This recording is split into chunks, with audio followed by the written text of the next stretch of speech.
election year. We'll also be checking in with Chris Rowley, Shawangunk Journal, Carter Walker, Votebeat PA, and Liam Mayo of the River Reporter.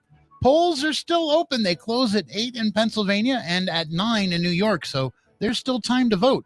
We're going to start with the latest news from NPR. It's election night on Radio Catskill. Live from NPR News in Washington, I'm Ryland Barton. The Supreme Court will hear arguments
Election Night Special 2025.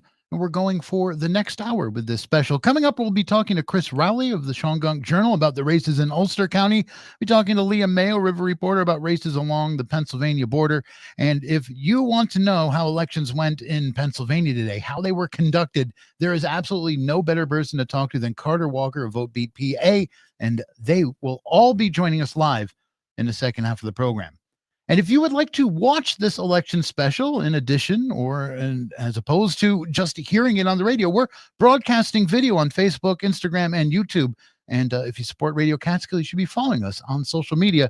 Check out the live stream. Live with me in the studio, we do have most of Radio Catskill's news team, Patricio Robayo, Kimberly Izar, and Genevieve Hartnett. They've each been looking at particular races and issues. Patricio, what have you been watching? The ones I've been watching so far has been Fallsburg, where the race of town supervisor had only one name printed on the ballot, Nathan Steingard. But we have sort of a ground roots come up, which is Brett Buddy. He's a farmer and small business owner who ran a writing campaign that caught a lot of people's attention. Buddy framed his run around protecting water resources and supporting small farmers and ensuring that residents have a greater voice in decisions about development and spending. Over in Thompson, voters were presented with a more traditional contest. Bill Reba Jr., the incumbent Democrat, once again sought re-election as town supervisor. He served for a number of years.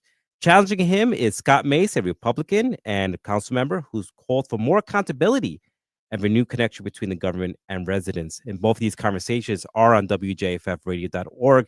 The big race I think everyone's looking at is Sullivan County Sheriff's race. Incumbent Michael Schiff, who's held the position since 2006, he's facing a write-in challenger, Tim Diamond, who is a retired state police senior investigator. And Diamond ran an unconventional write-in campaign after losing the Republican primary. And he's framing his messages around transparency, reform, and modernization inside the sheriff's office. It has become, a really big race that people are watching all around the county. So this race has became sort of more about the badge. It is sort of a referendum on trust and the kind of policing Sullivan County wants in the years ahead. Right. And, we're going to be talking about this race, I think, a couple of times tonight. And I think we're going to be saying the term write-in candidate a few times tonight. You just said it twice there. We're seeing this pop up more and more. But this is a race a lot of folks are watching. I did see Sheriff Schiff, the incumbent in the race, earlier today. I wished him well. I saw a couple of Tim Diamond supporters. I wished them luck as well. I think we all saw some Tim Diamond supporters out at the polling places today. Genevieve, who did you see? Grab this. So I was speaking to Jake Gore at the Bethel polls today. In spite of being a write-in candidate, Mike Diamond's gotten a pretty large amount of support from the community, and we heard reports of multiple supporters outside multiple polling places all around Sullivan County. Well, let's hear what Jake Gore had to say about why he is supporting Diamond. My name is Jake Gore. Hi, Jake. And what's bringing you out today? Well, I believe there needs to be some serious change in the sheriff's office, some serious structure, and serious accountability. I'd love to see the department get accredited, and I'd love to see us continue moving forward with a good, positive department. Yeah, and now can you tell me about Tim Diamond in particular? I'm realizing he's a write-in candidate. Why do you think it's important for people to be writing him in? So Tim is a forward-thinking guy. He holds a lot of integrity. I think he's the right inspiration we need to help the entire county move forward. Just comes from a great background, and I don't think anybody's better than Tim for this position. Okay, and there are some protests at a few of the other voting sites with for Tim Diamond. Will any of them be coming over here, or will it just be you today? Well, I'm just here today. I know we have some of our wives and some other family members out, so we're just making sure everybody can see his name and make sure they know how to write him in. All right. Okay. Well, thank you very much. Thank you. And I also wanted to clarify, I meant Tim Diamond. I was getting Mike Schiff, Tim Diamond blended together. But if you'd like to hear more of the interview with Tim Diamond and learn more about his campaign and platform and some of the issues he has with mail-in ballots, you can listen to Patricio's interview with him over on WJFFradio.org. Now, as Patricio was telling me off air earlier today that this is a write-in campaign, we won't know exactly who those write-in votes are for because they will take more time to kind of count and tally and codify. But we are hoping that we will know how many write-in ballots were cast, how many people voted for write-in candidate, which won't tell us exactly who they wrote in for, but it'll give us a ballpark idea of how this is shaking out. It might even be enough to understand the determination of this race come much later tonight. Of course, Radio Catskill will be going over local results tomorrow morning live on Radio Catskill.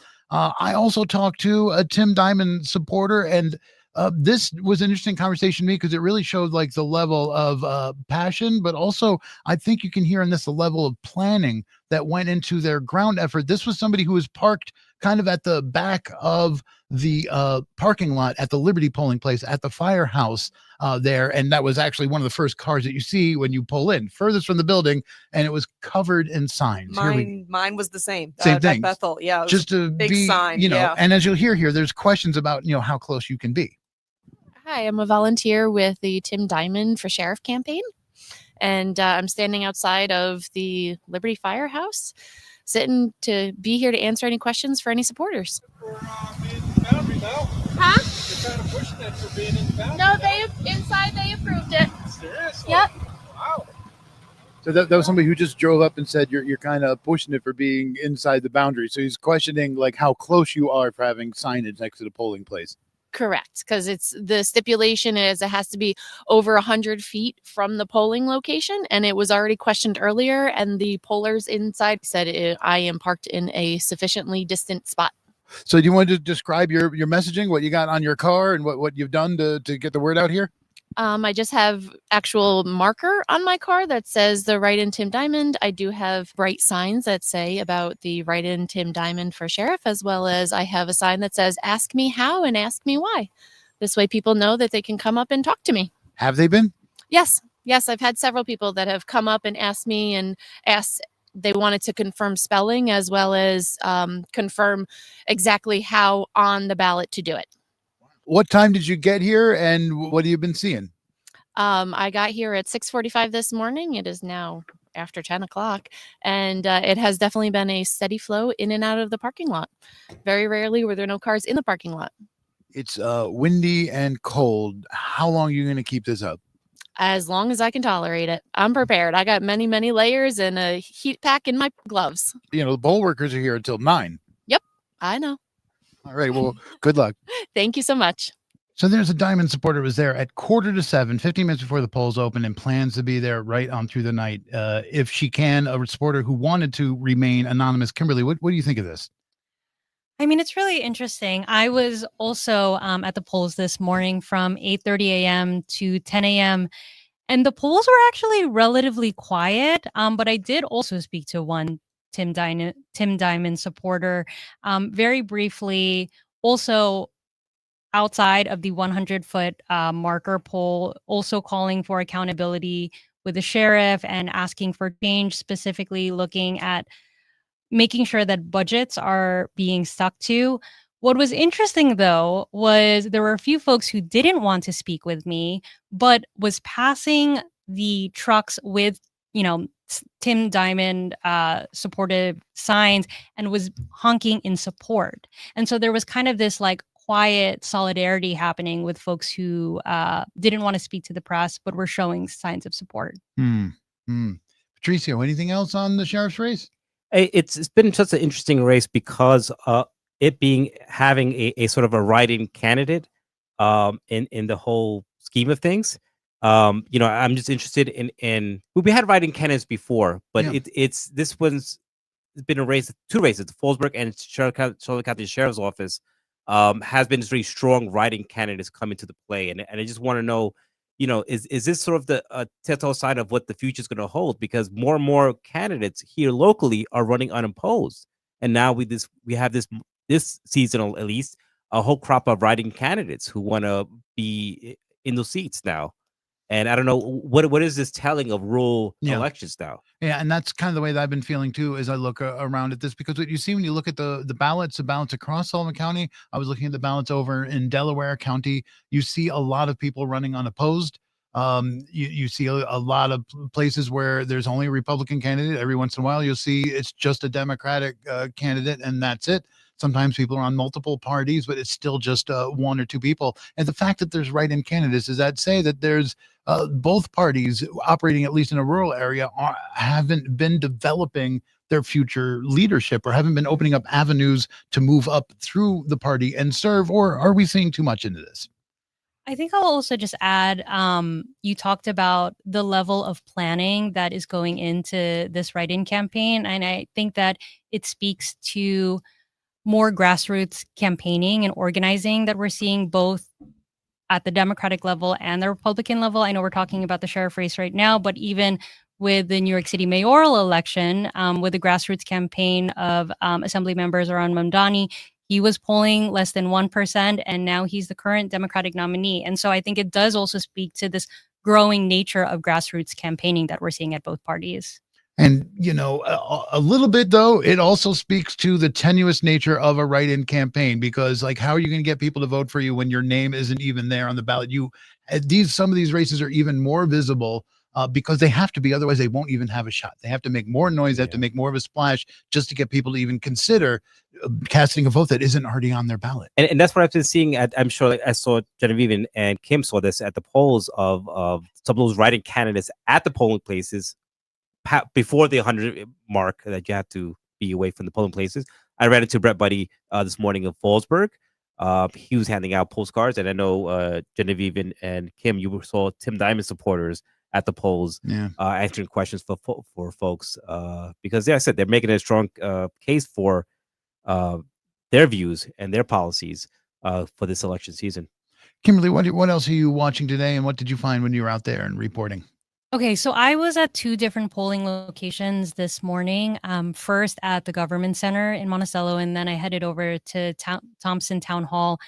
And it's interesting because I was talking to Tim this morning. When you're heading into Monticello, it's very clear that it's election day. Like, there are signs everywhere on billboards and then lawn signs. I mean, literally, you can't drive anywhere in the county or outside of the county for a couple miles without seeing something. But then when you actually get to the actual polling place, it was actually relatively quiet. And I think there are a couple of reasons to it. It being an off-year general election, lower voter turnout. There's no presidential elections. But when I actually started talking to voters, the voters that I spoke to were talking specifically about national issues, and how they were turning out locally in order to respond to nationally. I spoke to one voter, Olga from Monticello, who was talking about the government shutdown and SNAP delays. And here is just some of that conversation. Sorry about that. Here you go. What are some of the issues that are top of mind for you? I would have to say right now, SNAP. Food is very expensive, and our government, the people that are in charge, are not, doing the things that they should do to make sure that the people that need to have this service do have this service. So food and safety, definitely worried about all these children being missing, and no one is doing anything about it, as well as women being trafficking. So those are the type of things that I'm worried about. And also the economy, mainly, because it's going up and we're not getting paid more, and we're getting less and less and less. So it is really, it's a scary time. And one more question. What kind of change do you hope to see with the vote that you make today? That is a real hard question for me, because I would like to say that I would like the government to open up and for them to address the healthcare issues that are about to go up and do something about it. But I don't think much is going to change. And I don't even know what to honestly like to look. I'm not very hopeful right now. I apologize. I'm just going in to do my duty. Yeah, that was Olga, who is from Monticello. I spoke to her at the Government Center this morning. And I mean, Jason, you can hear in her voice, there's like a sense of discouragement, but also a sense of obligation. She was saying that she does not feel like there's much change that's going to happen from this local election, but she still feels like her civil duty that she needs to come out and vote. I feel like when we leave here, we wrap this coverage, a lot of us will be checking out what's happening with the national results. And I think people watching the various races across the country will be looking for indications of, where political power lies, and if it's shifting, if the Democrats are landing on any kind of key message or momentum. But when I look at our local races, I don't see anything, even if that's the motivation for people to get out there, is how they're feeling about what's happening nationally. Perhaps part of that sense of, maybe it won't work is due to the fact that there aren't really that many races where you can make that kind of statement here locally. And, I wish I could play a clip from this one voter who I spoke to, but she didn't want to talk on, with my recorder. But so I actually spoke to one person who didn't vote in this general elections. She's voted in Sullivan County for the last 20 years. And I asked her if she voted this year. And she said that she hadn't because she felt like it wasn't that much of a consequential election. And when I asked her why, she was just like, she kind of just shrugged her shoulders. And do you think that's usual local election ennui? The fact that we see drop off when there isn't like a big ticket, national race. I think so, and I think that there's on the ballots there's that question about making sure that elections across all the board, across all state, federal, local elections all fall in the same year, and it's because of low voter turnout. And that was something that we were talking about earlier today, and I think we should mention here, and we didn't really pencil it in, but that whole notion that any of the races that today people are voting on, at least in New York State, these races that are for 2-year terms, they're only going to be 1-year terms. Is that right? Right. Yeah, that's something I sort of forgot, and maybe we didn't talk about a lot about this new law that's putting these elections down on even years. So some of these races that we have in like the supervisor for like Fallsburg, he's going to be there just for 1 year. Whoever wins is Nate or the write-in or whoever, and they have to do this whole thing again in 2026 and to start the whole process over again. I think Genevieve had, especially the town of Highland, you had one of the candidates she kept saying that there was no glory in this year. Yeah, because they changed it from 2 years, or the 2-year terms, because they put it on the even years. The current incumbent, John Pizzolatto, who is the Highland Town Supervisor, he's only been in his role for 1 year and has gotten a lot done in that year, as he's secured over $700,000 in grant funds so far, in infrastructure improvements and updates to Highland's town plan. But however, his challenger, Mary Ellen Carney, Mel Carney as she goes by, said exactly that. It'll be a term of no glory. It's basically just, in her view, to just reverse, just create more financial transparency, and there won't be any major achievements that happen in the course of 1 year, in her words. And on top of it being, again, it's a local election year where turnout is already struggling. So it's a double whammy of no particular glory today. Yet the local races are still crucially important. Yeah, and I think also, going to Pennsylvania a little bit too with the judicial retention race, I feel as someone who used to live in Pennsylvania, I feel like it is a race that has not necessarily gotten the same level of attention as especially the New York City mayoral race and California and other races around the country. But it is a very pivotal one, because if the judges, it's 3 judges, Donahue, Doherty, and Wecht, and we'll have Liam Mayo on from the River Reporter to talk more about this later. But if they are voted out, then it could be a complete party shift within the court, and that could really affect things before the next presidential election. So it's understanding how much things at the local and state level really do impact ultimately our federal politics. Yeah, and I would encourage longtime listeners of the local edition just to think back on the past year, how many times I talked to Carter Walker of Votebeat PA, who will also be talking to tonight, and we're talking about court rulings in terms of how is the election actually going to happen. All through last year leading up to November and even into November, we were talking about the latest court ruling. So these things are important. Yeah, I just want to make a comment about the local election. This is on the heels of many towns and villages passing their budget this year. Some towns haven't passed it fully. Like Fallsburg just passed their budget. They're have an increase of 2.14%. And also I know Kim, so you cover the legislature, the county is going to pass their budget soon in December. And they're talking about a 9% increase in property taxes. So, and the reason I mention this is while a lot of focus is always on the national election and things like that, but these local elections directly affect every one of the taxpayers. Because if you do not like what's happening with the budget, if you do not with folks and how towns and villages are spending their money, this is your time to change that and have your voice heard. And I think this is actually a great reminder, time to remind people that polls are open. Yes. Yes. Open in New York until 9 p.m., in Pennsylvania until 8 p.m. And I just want to remind people of a couple voting rights information, because one voter I spoke to, she was actually, still a little bit undecided and figuring out what to do before she headed in. But just a few things, polls are open.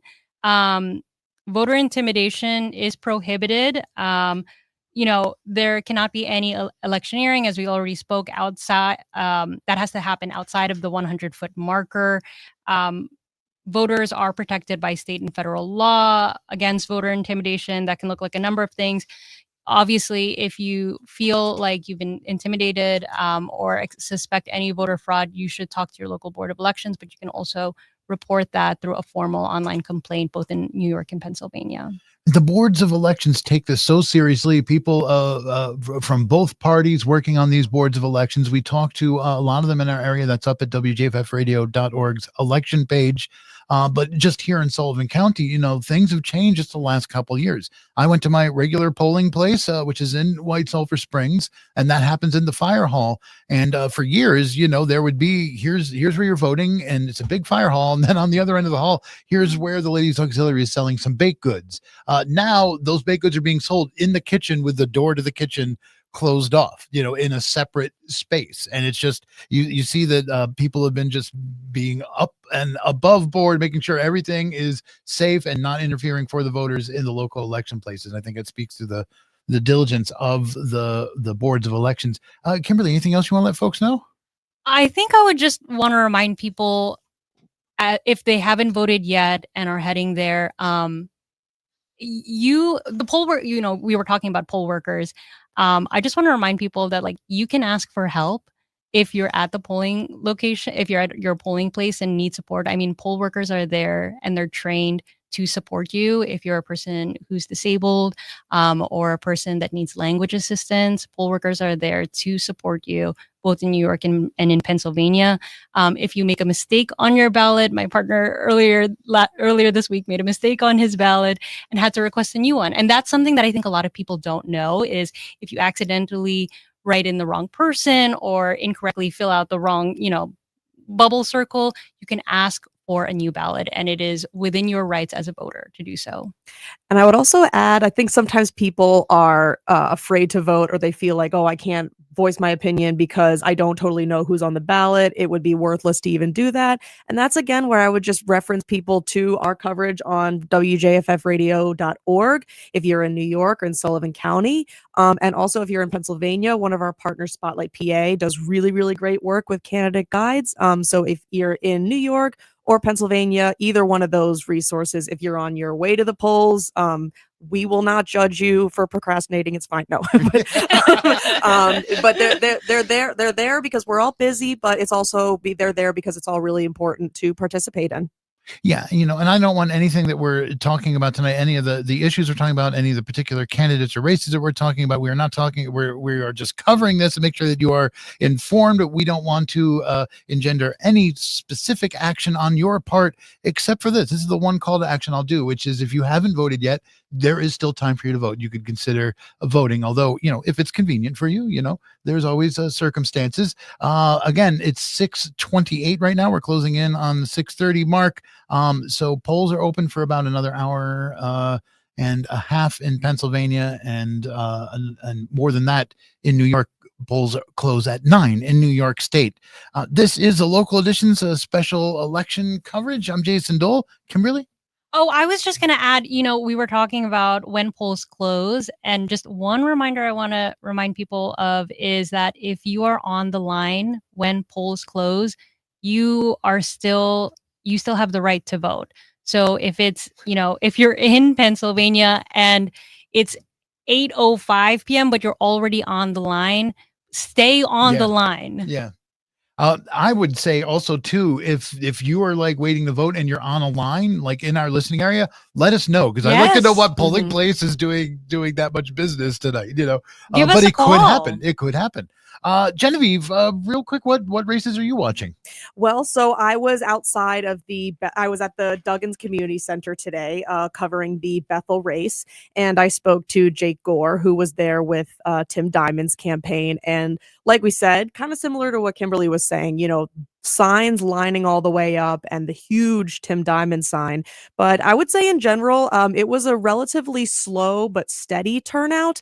While I wasn't able to talk to any voters, just given, just stipulations that the town put on, I was able to speak to two members of the Smallwood Mongup Valley Fire Department Ladies Auxiliary program, and when they were doing their annual Krispy Kreme sale. So, and here's that now.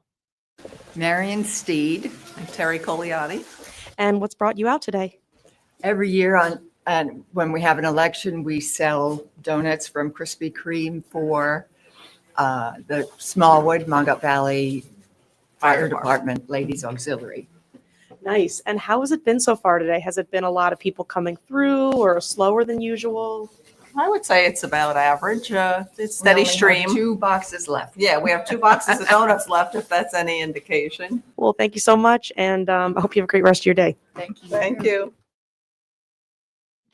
Okay, and those are workers that Genevieve Hartnett spoke to earlier today. Which polling place was that, Genevieve? That was the Bethel polling place. That was at Duggan's Community Center in White Lake. And yes, there's lots of communities that do like sales and community things alongside of elections. I did mention White Sulphur earlier. Those baked goods might be gone by now, but they sure had a lot of clam chowder as well. I know up in Hankins, they had clam chowder and chili. Hopefully they keep those in separate pots. Whatever you found out at your polling place, hope is good. Real quick, Genevieve, before we move on to our first guest on the phone, can you just tell us quick about the ballot proposition that was on the back of every New Yorker's ballot today? Yeah, so it was the first one when you turned over the ballot, and it was causing a little bit of confusion given some of the initial wording. But basically, the too long don't read version is that it is bringing the land on which the Mount Hovenberg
Majority of New Yorkers vote yes, that's what'll happen. If a majority of voters vote no, then it won't happen. Yep. And that's what's happening on the back of the ballot. Thank you for explaining that.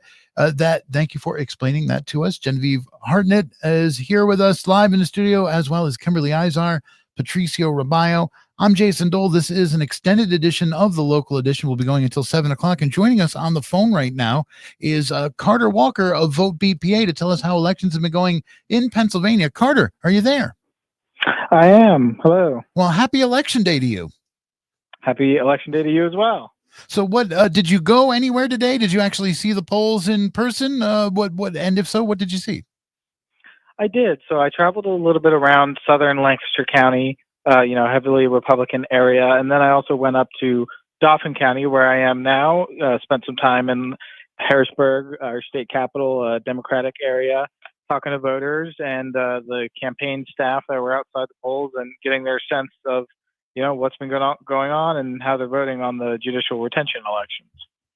Right. And in terms of, I know one of the things you also watch is just technically how elections go. If there has been any problems across the Commonwealth, you're the person who would know about it. Have there been any problems today? Yeah, there was one pretty significant problem in the southeast part of the state. In Chester County, the poll books, which are the big paper books, I don't know if in New York, for some of your listeners, they use all electronic poll books, but in any regard, the books that the poll workers will use to actually check in voters and make sure that they're in the right place to be voting. There's a problem with the printing of those books where the names in the books only contain Democrats and Republicans, but not third-party voters. And there's about 75,000 of those voters in Chester County. So if a third-party voter were to show up at the polls, their name wouldn't be in the book and they couldn't vote a regular ballot. So they'd have to vote a provisional ballot, which does carry some risk that a mistake might get made and their vote is not counted. As a result, the county says, of course, it's going to investigate and figure out how that occurred. But voting hours have also been extended until 10 p.m. in Chester County for anybody who might have been turned away from the polls or just decided not to go because they didn't want to vote a provisional ballot. Hey Carter, this is Genevieve Hartnett. I am actually was born in Chester County, and I'm from there originally. And Me too. Wow, amazing. So, I was just curious in terms of the, what you were saying about the printout ballots. Obviously Chester County, it's, I would say, a very purple district. I mean, do you feel like the printing issue, do you feel like it was any kind of partisan influence, or do you think it was just mismanagement? Have you gotten any indication of that at all? Yeah, definitely a purple area. And no, I would doubt any kind of partisan malfeasance here.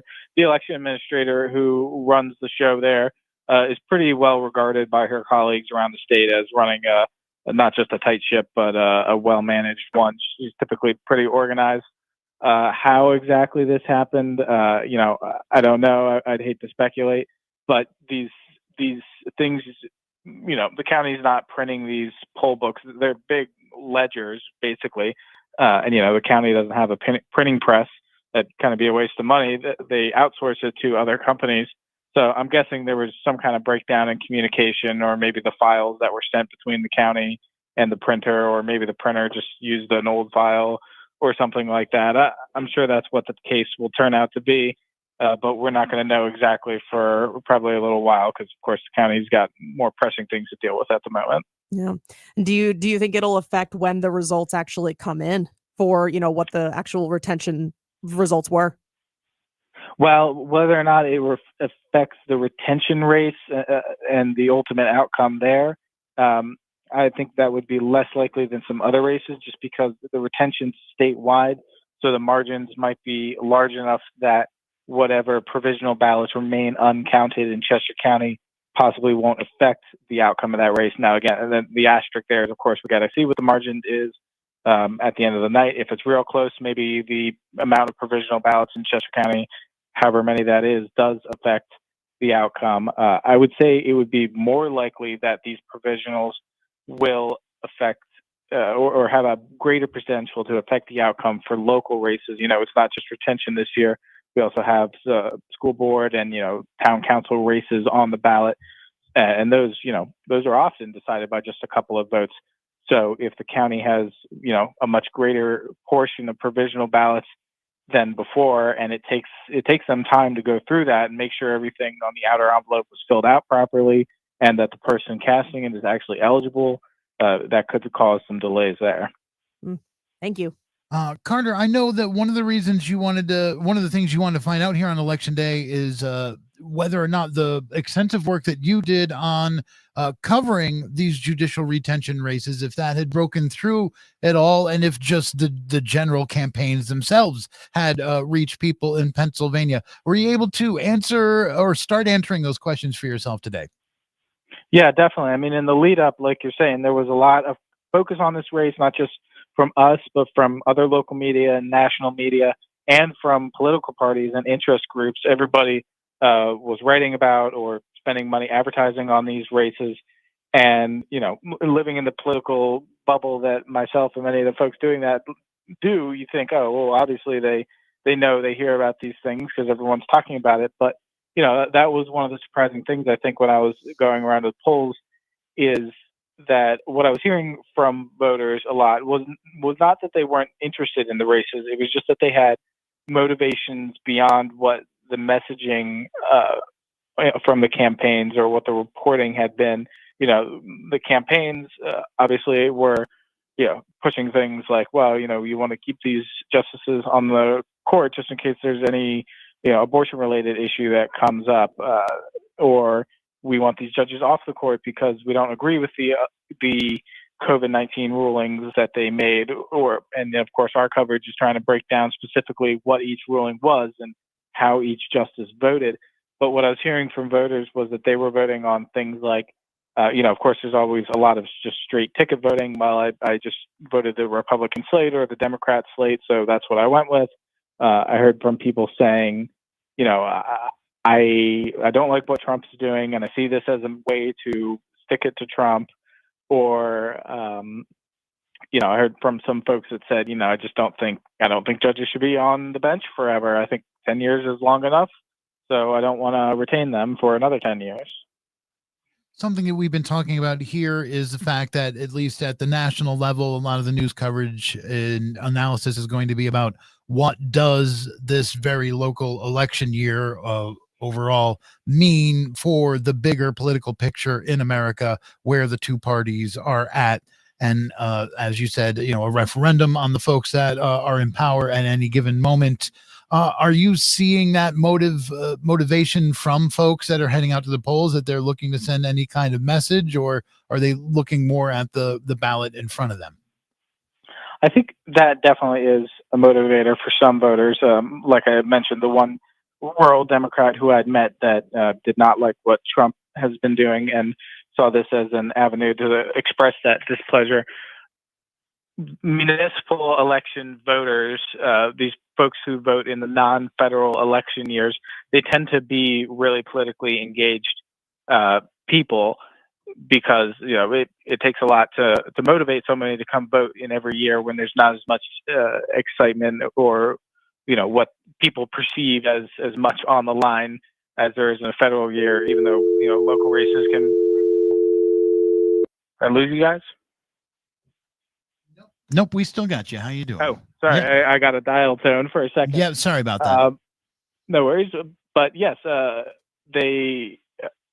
think that's why these races often get looked to as an indicator of how national sentiment is.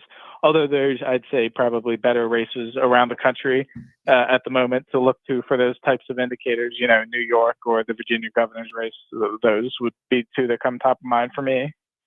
Hey, Carter, Kim here. You started talking a little bit about this already, just the role of money in political campaigns, especially with the state Supreme Court race. And I'm curious just your take on the growing influence of money in political campaigns. I mean, general elections are increasingly becoming more expensive, and we're seeing with the state Supreme Court race, I mean, it's projected to hit, I think, $15 million or even more.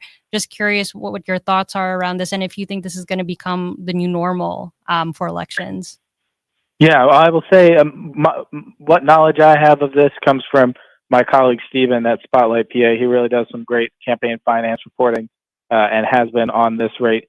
But you're right, we have been seeing a tremendous amount of spending in this race, which is unusual for other judicial retention races in the past, but has been part of a trend in recent years. I have a colleague here at Votebeat who reports in Wisconsin, and of course they had a Supreme Court election earlier this year, actual judges getting elected, not just voting to keep a judge on the bench like we are here in PA. And we just saw a ton of money coming into those races again. And, I remember North Carolina as well. Last year, they had some high court races for state courts there that saw a big influx of spending. So I do think this is becoming a new avenue for political spending, and I would be surprised if it didn't continue. Carter, anything else that you're watching tonight that you want to let folks know?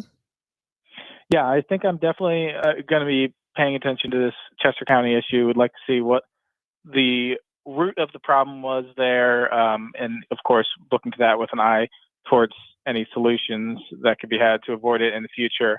One thing, I was talking with an election director from another part of the state after this happened, and I had done some reporting recently on the growing number of counties using electronic poll books in the state.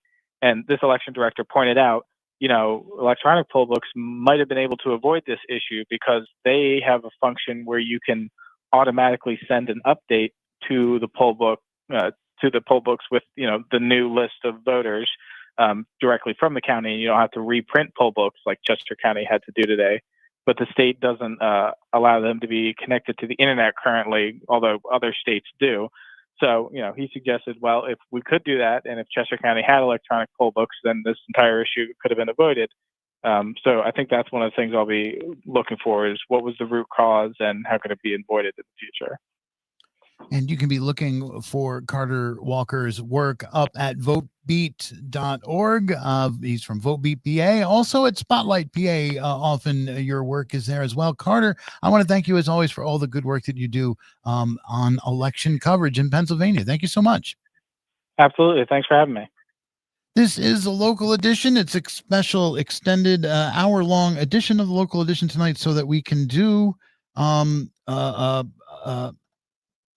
okay, here we go.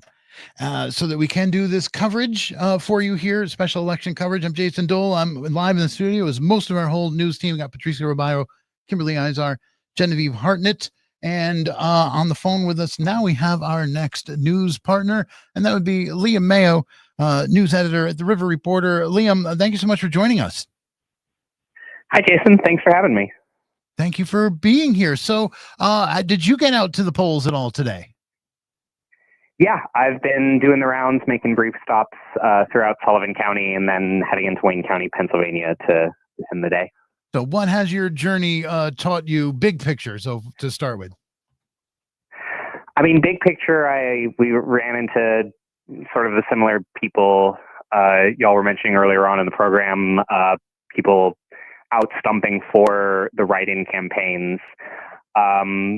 In general, I was interested in looking at turnout throughout the county and I think or throughout the area. And a lot of that will still kind of need to be seen as final results come in. But we got some preliminary turnout numbers from Highland and Honesdale, Highland, New York and Honesdale, Pennsylvania, two of the races we're watching pretty closely. Highland had 450 votes cast by 2:15 p.m. For comparison, the last time there was a supervisor's race on the ballot in 2023, that race ended with 897 ballots cast. And over in Honesdale, there were 510 votes cast as of 4:30 p.m. Again, 2021, the most recent time there was a mayoral race on the ballot, there were about 1,000 ballots cast all told. In both those cases, a little over half of the day gone and a little under half or around half the final results from the last time these races were on the ballot. But there's still a lot of hours in the day until the polls close. And, as people start to get off of work and potentially we're planning to go to the polls after work, it's perfectly reasonable that we could see the final numbers come in around there. We were for a broader level checking in with some of the county officials throughout the day, and in both Wayne and Sullivan County, we heard that turnout was pretty steady. Not like people were turning out for the polls. It wasn't like there wasn't turnout, but it wasn't necessarily anything to write home about either. It wasn't like there was this huge burst in turnout that may have happened. Liam, this is Genevieve Hartnett. I interviewed both John Pizzolatto and Mary Ellen Carney, who were both running for Highland Town Supervisor. And there was definitely, a real back and forth between them. There was the kind of public disagreement that they had at the reorganizational event at the beginning of this year. I spoke to them must have been about 2 weeks ago now. And in the lead up to the final days before the election, did you see any more comments that they made about each other? What were kind of their closing pitches to voters? Yeah, when I spoke to each of them, they both had things to say about each other. Pizzolatto, the sort of incumbent supervisor, largely focused on some of the things he wants to see done during his term, or some things that he's started but sort of wants to see through to completion. Some renovations to town properties like the courthouse and town hall, as well as the Highland Health Initiative, a project to bring a health clinic into the town. Whereas for Mel Carney, she was primarily focused on some of the things that she saw Pizzolatto as doing wrong or as not quite doing properly in the way he was going about his work. And I think, as you mentioned earlier on in the program, seeing that there wasn't necessarily going to be any glory in her term, just that she wanted to shut down or unwind or rethink some of the things that Pizzolatto had begun to engage in. And Liam, did you say you got down over into Pennsylvania and over to Honesdale? Yeah, I ended the day in Honesdale. Again, sort of similar, steady turnout, but not necessarily going gangbusters. It's kind of a similar situation there as in Highland, where there's kind of a strong disagreement between two candidates for, well, in Pennsylvania, or in this race, it's borough mayor compared to town supervisor, but there's kind of a big picture disagreement about the path forward for the municipality that could potentially bring voters out. I think the theme that y'all have been talking about tonight, and the theme that we've sort of saw throughout the day, is that people will turn out, or will stump in this weather, or will be willing to go to the polls if they can see that there's a change, or that they want change, or if they see that a certain candidate will bring them change. So I think both in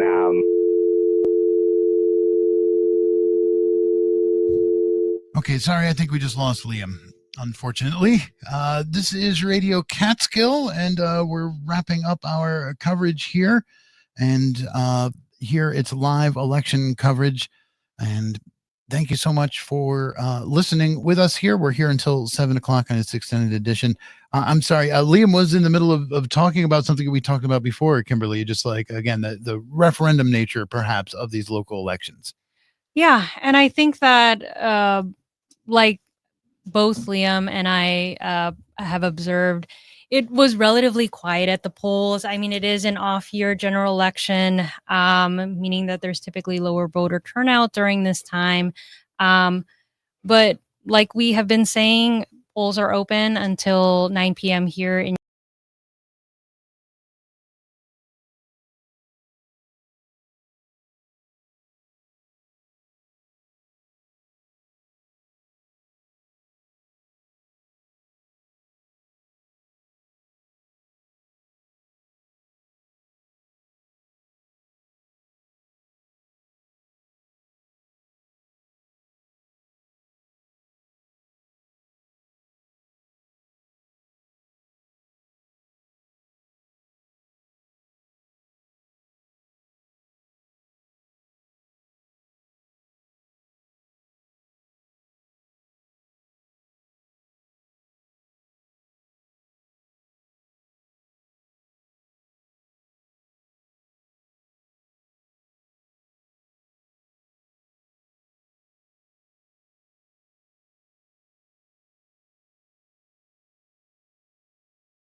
We're talking about how like AI entered like local politics in a big way during the primary for sheriff in Sullivan County. Yes. Yeah.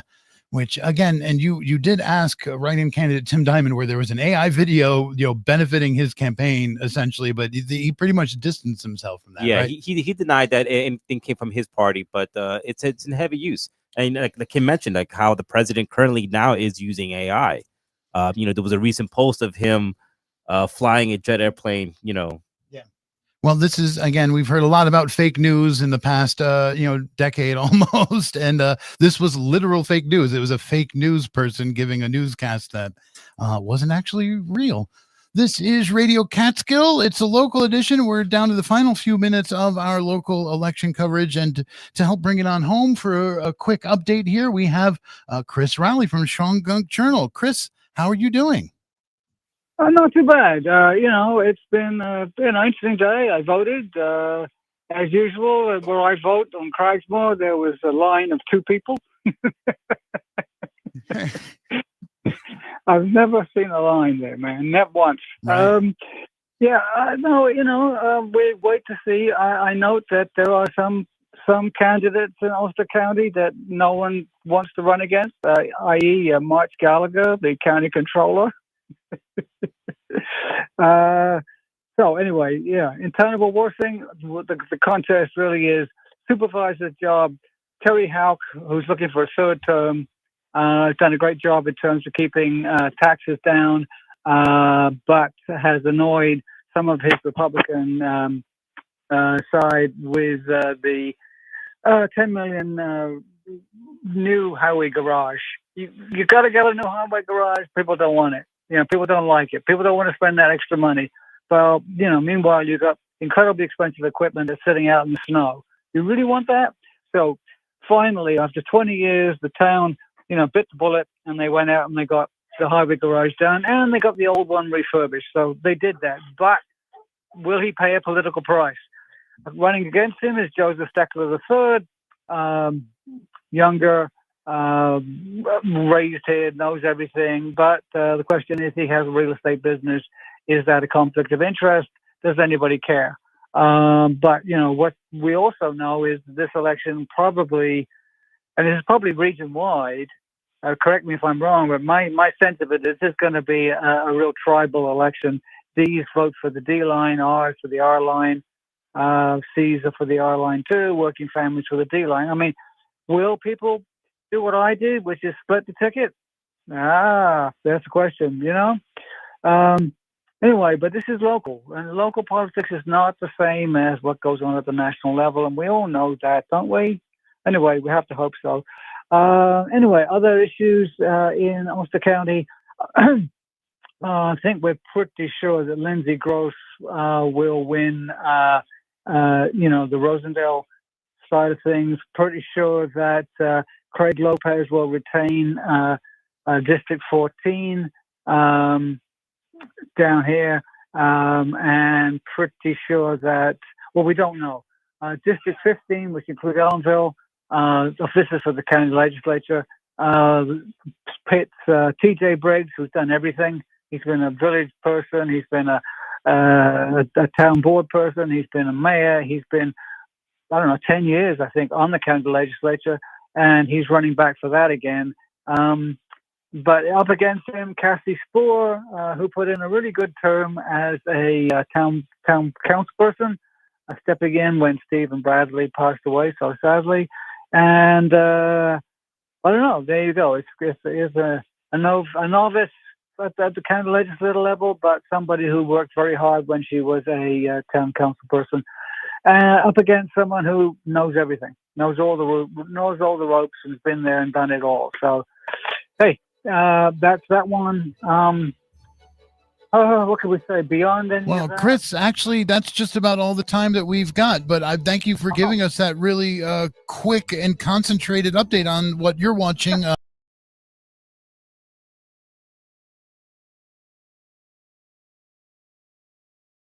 And what happened here in Warsing? We'll find out. All right. Oh, and Ellen didn't even mention Ellenville. But anyway, there's interesting things happening there too. Anyway, you guys have a good night. Take care now. Thank you so much. And that's Chris Rowley from Shawangunk Journal. And you usually hear him Fridays on the local edition talking to Patricio. I'm Jason Dole, and I'm here and saying good night now to Genevieve Hartnett. Thank you for being here. Oh, sorry. Let's try that again. Thank you so much. Kimberly. Thank you. Izar, and Patricio Robayo. Thank you. All right. And coming up next, we go back to regular programming. We're getting ready for Mr. Kusar Grace. There will be a bit of delay before we're able to start Mr. Kusar Grace's Music Emporium, but we will be starting it. Hey, we'll be back here tomorrow live for election results coverage on Radio Catskill. Remember, all of our election coverage so far is up at wjffradio.org. That's wjffradio.org. Look for our election page there. And Radio Catskill tomorrow morning, 10 a.m. We'll start bringing you the results. This is Radio Catskill, local news, culture, and NPR on election night.